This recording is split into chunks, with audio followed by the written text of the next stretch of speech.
You're not me. You are. Who's good? All right. Guys, would you like me No, to... no, go.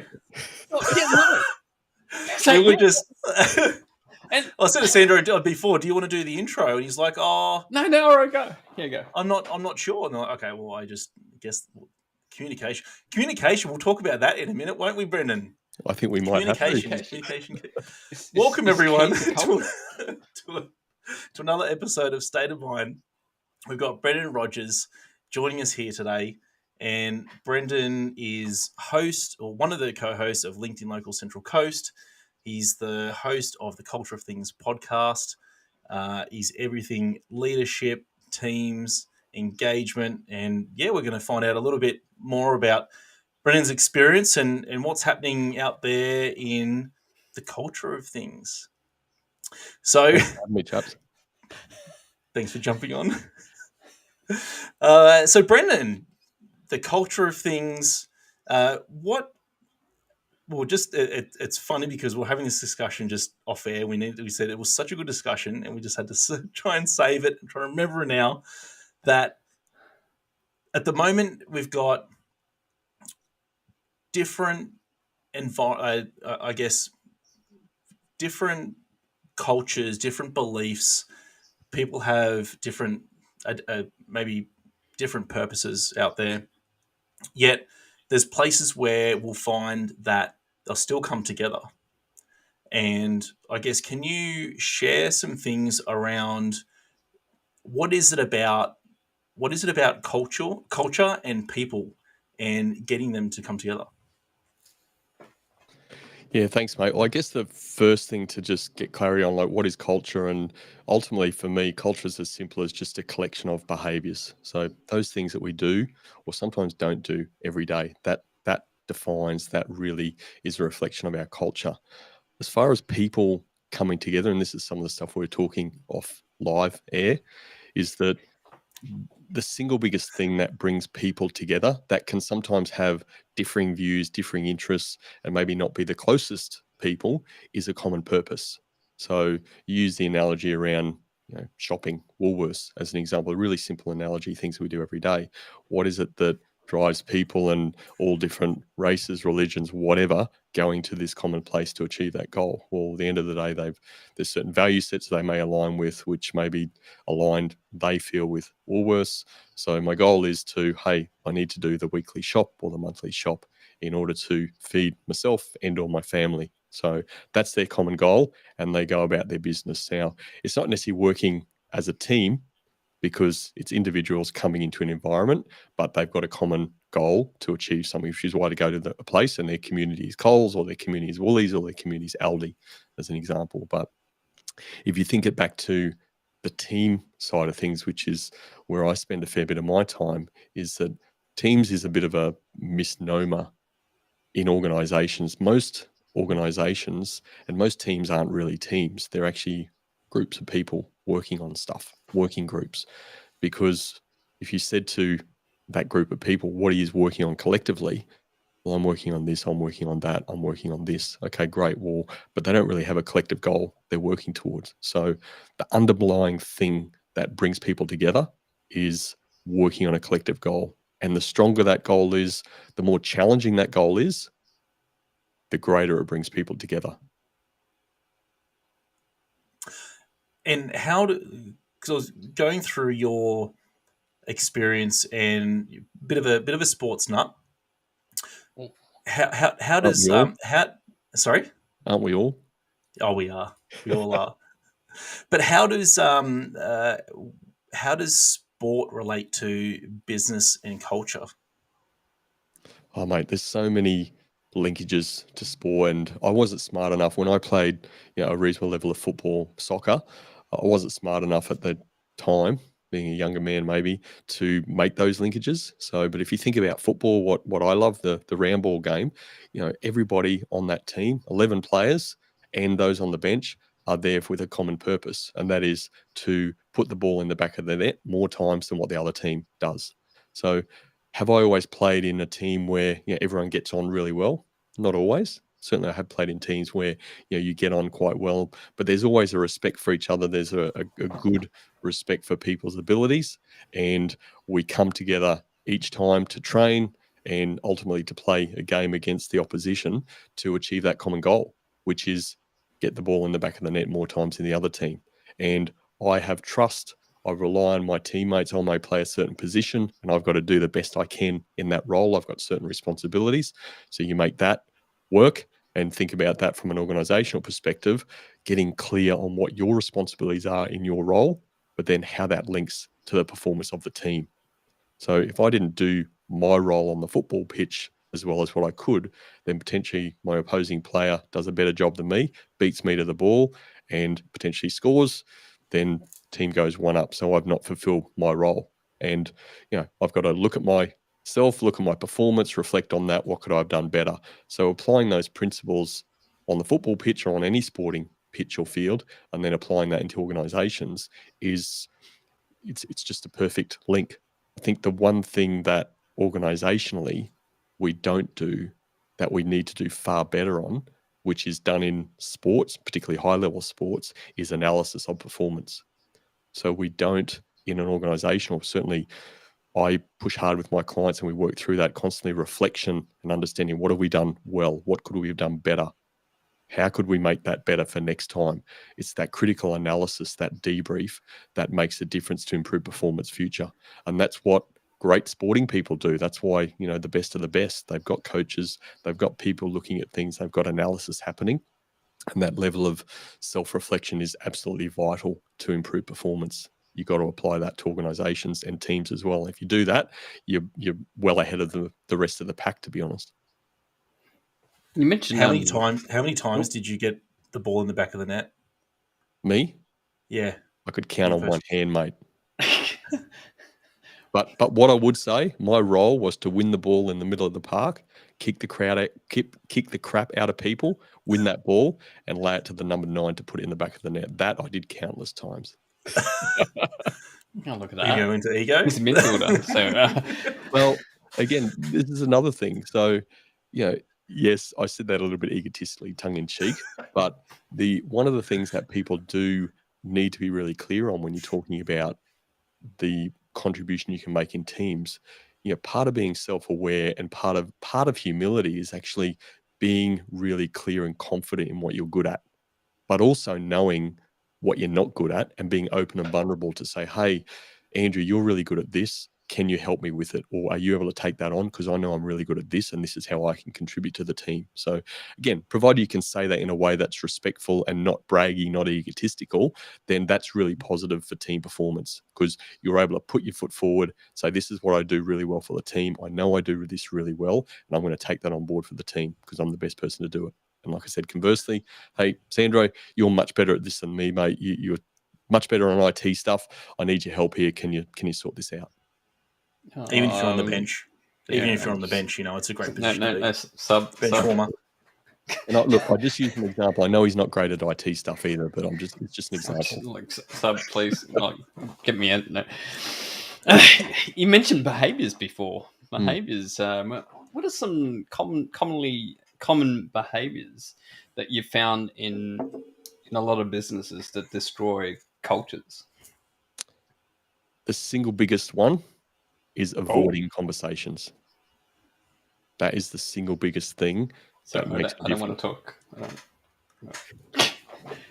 Well, again, if you think about it, there is, I know a little bit about this stuff. I spent quite a bit of time in it, but every day there can still be situations that come up where I would prefer to avoid a conversation.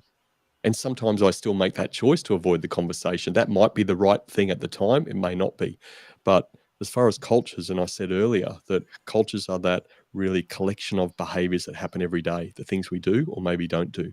So if we're not willing to have the conversation with a fellow team member or one of the people in our team that we're not liking the behavior is detracting from the performance of the team, and we're not willing to have that conversation, then the more unwilling you're having that conversation, the more likely that team member is going to keep going with that behavior. and that's going to continue to detract from the team, and ultimately that just builds on each other, and all of a sudden it gets bigger than Ben-Hur, and it's a major problem, rather than just dealing with it down here and say, hey Sandro, when you did this the other day and you spoke to that client in that way, that's not really what we do. That's not how we approach things here. Our value is customer first or whatever. Do you think that really was a customer first approach? Actually, no, I probably could have done something better. Okay, what could you have done better? Oh, I think I could have approached it this way or that way. Fantastic. How can I help you do that next time? Yeah, please keep me accountable to that. All right, I will. Spot on. Let's go ahead. And if I care enough about you and your performance, then you're willing to have that conversation. If I don't care about you, I don't care about you. Why would I bother having the conversation?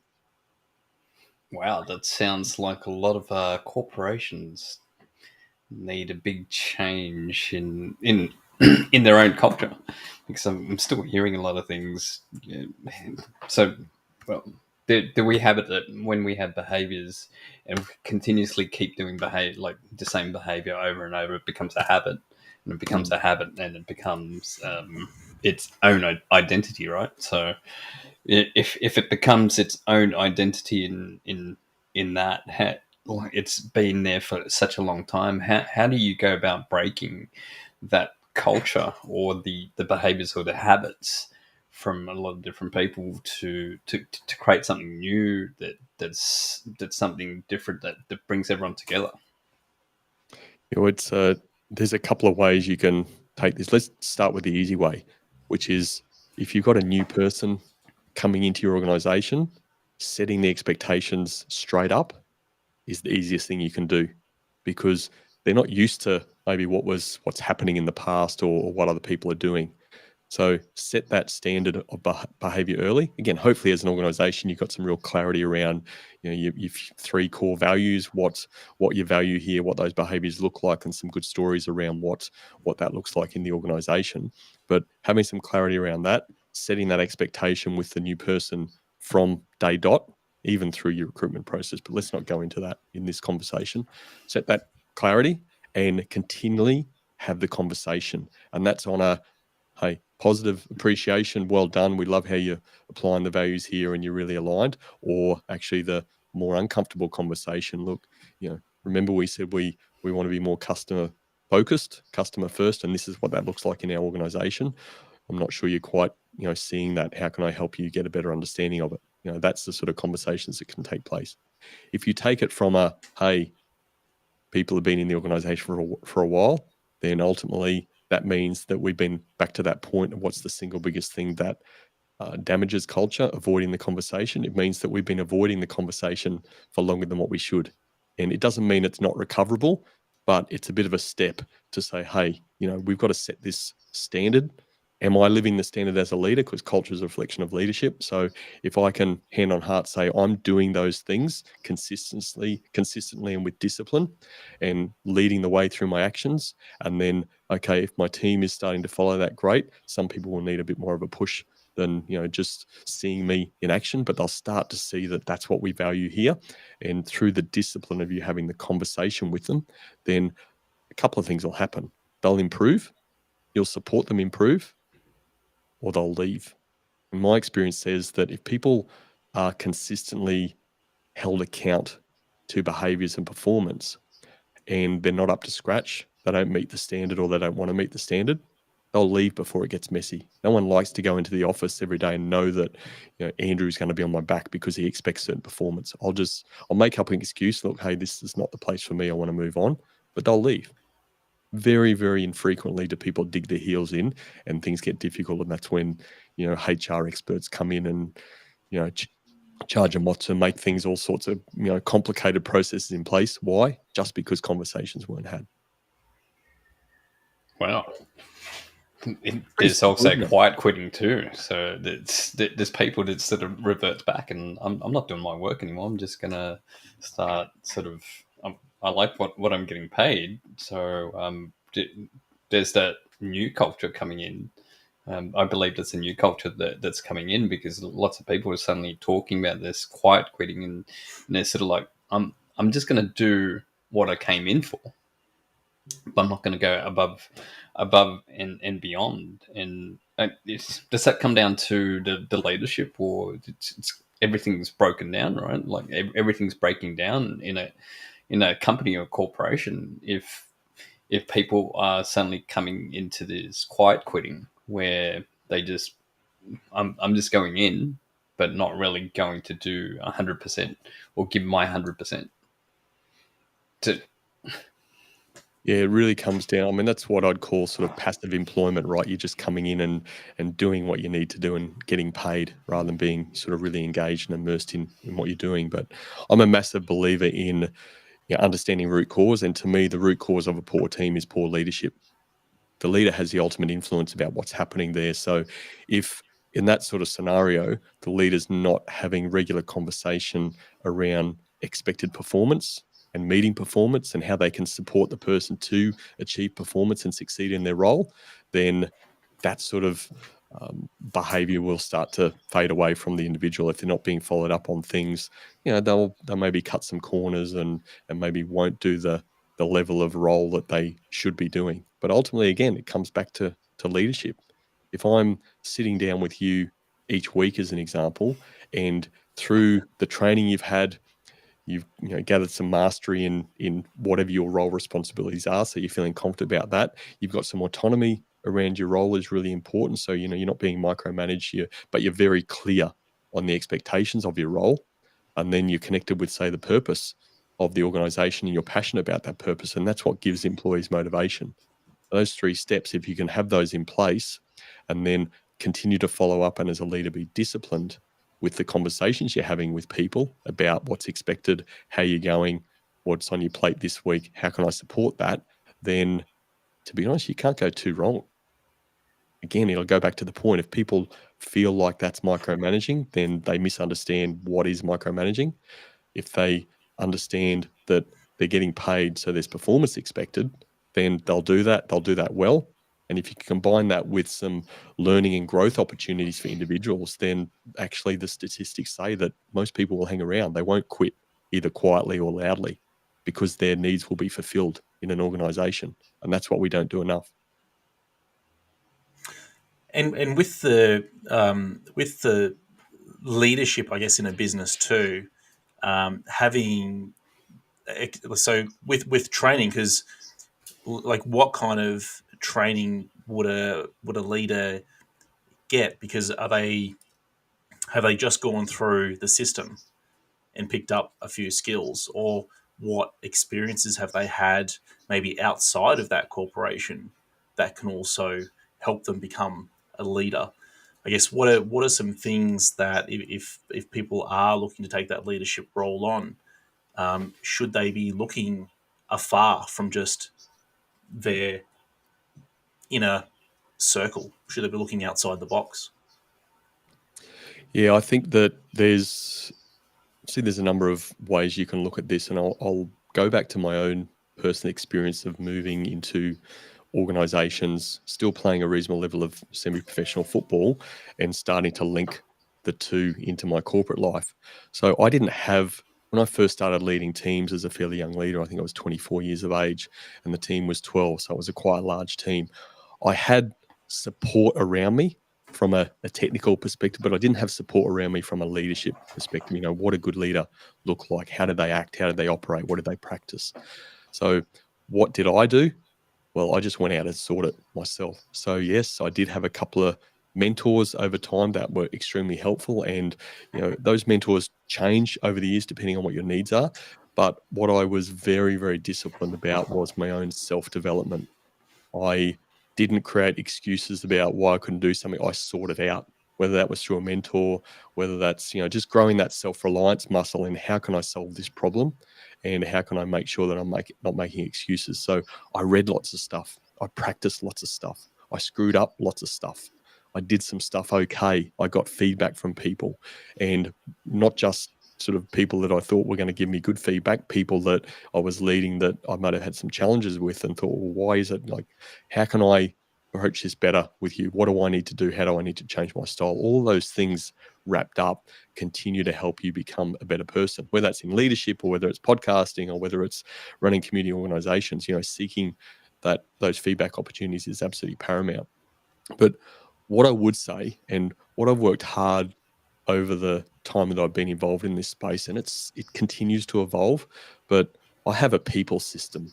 I've tried to frame leadership in a way which is low on theory and high on practice and high on practicability stuff. So people is an acronym, and the system goes into some detail, but there's certain foundational pieces. So what I say, the first P of people is plant. So what foundations do we need to plant in order for that leader to understand themselves, get greater self-awareness, even down to listening, how we listen, because one of the key tools of leading is how we listen, what we actually hear, and how we act on that. The E of that is educate. So you mentioned the word experiences. Experience comes into that. Education is born, experiences support that.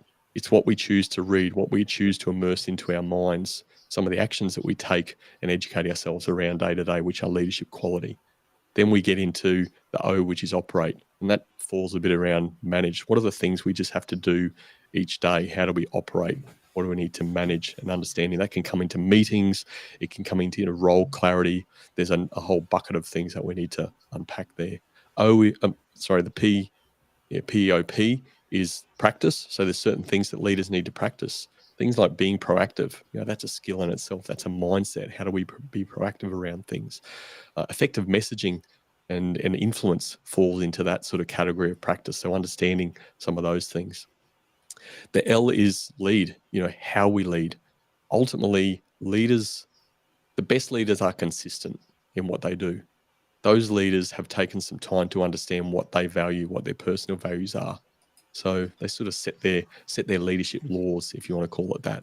So, and then some discipline falls into that, because leadership is really about discipline, doing certain things consistently with discipline, so that your team knows that this is what you expect, this is how you operate, and they're not coming in wondering, well, how is this person going to be leading today? And they're getting in a flap. And then the E is really elevating people. And to me, that's the pinnacle of leadership. Leading people, and the best leaders lead people because they're so passionate about elevating others, putting other people's interests ahead of their own. How can I make you a better person than what you are today? And ultimately, that actually makes me a better person and a better leader if I can do that as well. So that's the system that I like to operate in. It gives my clients some security around where they're at, and we can go back to certain elements of the system. So, hey, we need to focus a little bit more here. Are we really seeking to understand? If we are, then great. What is it about our listening that we're not getting, that we're not getting to the root cause of the problem? We're not asking the right questions. Why is a really powerful tool in that? Why? And that'll take you down to the root cause, which is an old business improvement tool. So there's lots of things in that, but ultimately high level. People, I believe leadership is about people, which is why I developed the people system. Well, that's a lot to take in. Leadership laws. I got to get on my high horse a little bit. My apologies. Love the leadership laws. Leadership laws. Make a note of that one. But yeah, I mean, you can see it. You can see it too when, and I guess there's a feeling in the team when like morale is down because there's something not gelling right. When you see these teams that are high performing teams, when things are gelling well, things are just going well, and the morale is lifted, elevated, and things are happening and getting done and winning. So absolutely, it's a different feeling. I mean, I had a conversation with a leader this morning, and one of his tasks in the last few days was just around some proactiveness for a key person in the team. And this is a smaller organization of about sort of 8 to 10 people. So a key person in the team's going on some leave, and just having a proactive plan around how coverage is going to happen. And part of that plan involved a few people in the team stepping up. And the key word that came out of the conversation that he had with those 3 people was their enthusiasm for stepping up. They love the feeling, and they love the trust that leader had in them to say, hey, I really want you to step up. This is going to help your development, and this is how I'm going to support you doing that. that's the thing that gives people energy. Like another person is believing in them, that leader's believing in them to move them forward, to help elevate them. And as I said, the pinnacle of leadership, how can I help elevate this person? So creating opportunities for that, then you won't have the team that you're talking about. Yes, there's no perfect team. There's always issues, there's few things happening or whatever, but as long as the good can far outweigh the bad, then the team will be going pretty well. I was going to say how much is my bonus going to be, but yeah, I totally had it wrong in my head. Don't get me started on money. It's a short-term motivator in my book. For some, it's a long-term thing, but it is very much a short-term motivator for most people. Even you, I'm sure. Well, that's about time. We got like perfect timing to wrap this up. But Sandra, you got any final words? No, that's quite great. Thanks for jumping on and giving us an idea of exactly what you're currently doing, how to build on culture and what to really look out for, because that's something that a lot of people need to look at, as well as a lot of corporations out there in Australia. So I'm not going to mention who you are, but you all know who you are. Anyway. Do you have any? Having me, guys, really appreciate it. Well done on what you guys are doing just to help people get their message out and ultimately helping people. So well done. Oh, thanks. And you hope we've elevated you to new heights and new levels today. I'm sure you guys have. Absolutely. Just following our leadership laws, just anyway, writing them up on the fly here. Where's the laws? Quick. You've got yours in the notepad beside you, I'm sure. Yeah. Sorry. What we copy paste. Anyway, Brendan, thanks for coming on today. We hope everyone got something from that. And yeah, we'll see everyone next week and speak to you again soon, Brendan. Look forward to it, guys. Thanks. See you all. See you all. Cheers.